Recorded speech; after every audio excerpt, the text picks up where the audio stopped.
Le vrai faux de l'info de la matinale avec Jean-Philippe Ballas. Bonjour Jean-Philippe. Bonjour Thomas. Ce matin, de l'électricité dans l'air. Avec un match France-Allemagne, le patron d'EDF, Jean-Bernard Lévy, invité du grand rendez-vous hier matin sur Europe 1. Un ménage allemand à consommation d'électricité identique, il paye 88% de plus qu'un ménage français. Alors voilà un chiffre spectaculaire. Un ménage allemand paye son électricité 88% plus cher qu'un ménage français.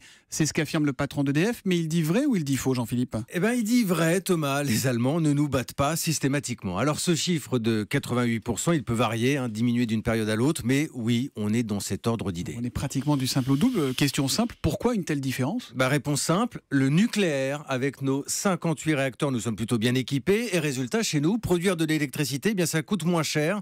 La facture moyenne, elle est aux alentours de 700 € par an et par foyer. Mais c'est surtout une vraie différence de politique énergétique, puisque le nucléaire, en revanche, l'Allemagne, elle n'en veut plus. Oui, elle veut arrêter les centrales à l'horizon 2022, c'est ça ? Voilà, c'est ça, 2022. Alors aujourd'hui, elle s'appuie encore sur le charbon et de plus en plus sur les énergies renouvelables, photovoltaïques, éoliennes. Eh bien, cette transition, elle coûte cher, notamment aux particuliers. Ils sont beaucoup plus taxés que les entreprises en Allemagne. Et là, c'est un choix stratégique parce que Berlin veut préserver tout simplement la compétitivité de ces grandes firmes. Bon, mais notre électricité à nous, elle est beaucoup moins chère que dans le reste de l'Europe ? Alors, globalement, c'est moins évident. Disons que l'écart, il est surtout flagrant avec l'Allemagne. D'ailleurs, ce n'est pas innocent si le patron d'EDF cite régulièrement cet exemple.